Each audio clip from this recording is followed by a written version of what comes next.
As protests continue to draw huge crowds, many people, they're focusing on what's happening in the streets instead of the COVID outbreak that continues to take the lives of Americans. 108,000 people so far have died in this country, and those numbers only continue to rise. We have lost so many that it has been difficult to honor their memories, but what we wanted to do was to make sure that those we've lost, they're not forgotten. And to help us do that, we turn to Dermot Jervins. He and his project, Mourning America, they help us remember. You know, what I found really moving out of this wasn't just the celebrity or the former, statesman or whatever who we've lost to COVID. You have made it an effort to remember everyday people who may only be known to their family and close group of friends, but they were a lost life like anyone else. What prompted this project? Richard, firstly, thanks very much for having us on your show. What prompted the project was we saw this number, my partner and I just saw this number rising and rising and rising, and noticed as it rose, it just became more and more impersonal. And that number, it suddenly dawned on us, this number represents real people. You know, when we think about the person we love the most, they could disappear tomorrow because of this disease, and the impact those people have on our lives, on the lives around us. They're real people, and we lose them because, as you said on the lead-in, that number is so big now. Yeah, and I sometimes look at the obits and some extremely moving, but people can't even grieve for them properly. Just basic things like services and funerals for people who've had to go to them during this. It's such a impersonal thing for the most personal of moments. So what I wanted to do with you was just pick 4 people, and this is no rhyme or reason to these people, but like everyone, they left people behind and they lived full lives. Tell people who Margot Rubens was. Well, Margot Rubens was a lady from Detroit, and if you visit mourningamerica.org and just click on her button, you'll see her story. She was a beautiful woman, loved by everybody around her, and who just instilled the feeling of love whenever people met her. But it wasn't just that. She was bright and vibrant and lived a life. Her daughter described her as someone who, would skip dinner for dessert because she loved chocolate. And there's a comment in there about how good a stick shift driver she was. When you read those stories, it just brings together, you can almost see that person even though you've never met them, and feel how important a part of the Rubens family Margot was. And no obituary will ever tell that story. And the idea behind Mourning America is that somebody can come along and tell a family member or loved one's story in their own words. You don't need a degree in English, just tell it in your own words, and through those words what you feel is that person coming out, and that we want to keep those memories alive. And we've got the URL on our screen here. Jack Schweber, when I read his story, a lot of the same kind of themes that we're dealing with today. Immigrant, all the challenges, health issues, separation, looking out for the next generation, even more than his own time. He lived to 83, but he saw a lot of things. He did. He saw a lot of things, and again, you hit the nail on the head.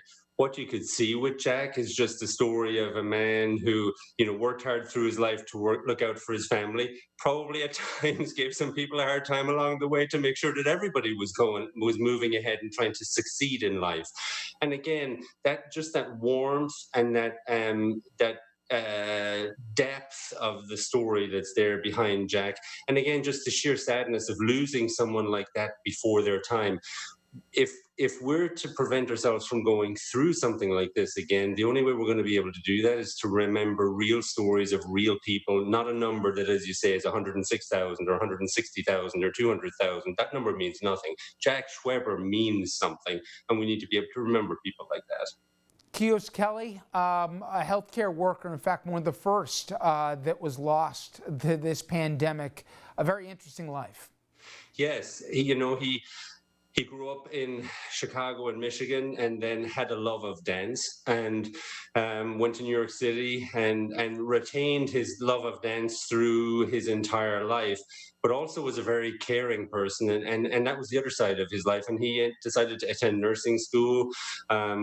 Graduated and was on the front lines in New York, and in fact, sadly, one of the first healthcare workers we lost. And again, to reading his story from his sister, hearing a story about someone whose secret knack for kind of helping people through tough times was his secret stash of chocolate, and any of us can relate to that, where just one move of kindness through a time when you're having a really, when you're facing challenges, just the sense of warmth that can come from that, and support that can come from that. And that's what KS represented. And in fact, he represents, by CDC standards, almost 300 healthcare workers that have lost their lives to COVID-19. And that's a really, really sad statistic, again, too, that we're losing in all of this.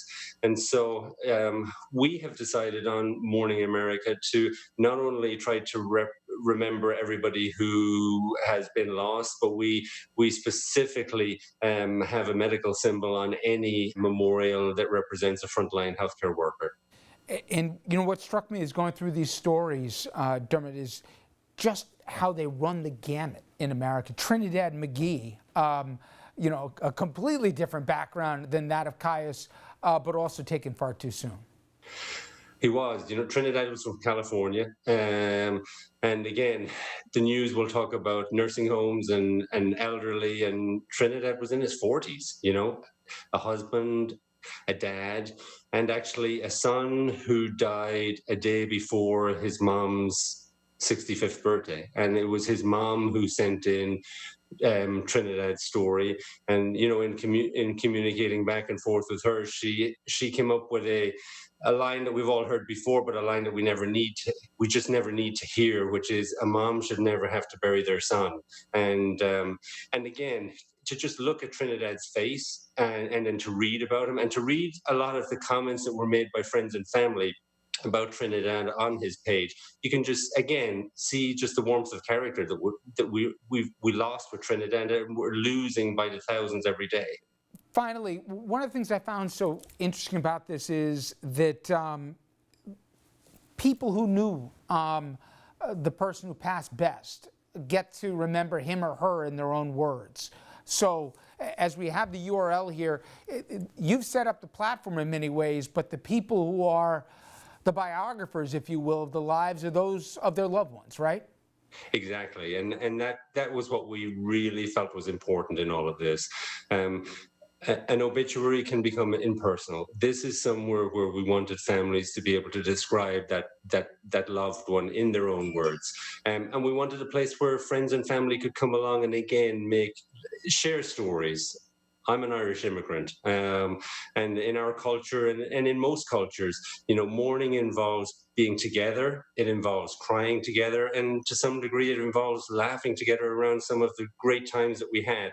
And that's what we wanted to do with this site, was find a place where people could speak freely about that loved one that we've lost. I think it was a great idea, what you and your partner have done here. And again, we encourage people, unfortunately, if they too have suffered loss, to go to the URL we have on the screen here, and to tell your stories as well. Dermot, again, thank you so much for the time. I appreciate it. Thank you, Richard. Take care. And up next, friends and family gathering to remember George Floyd.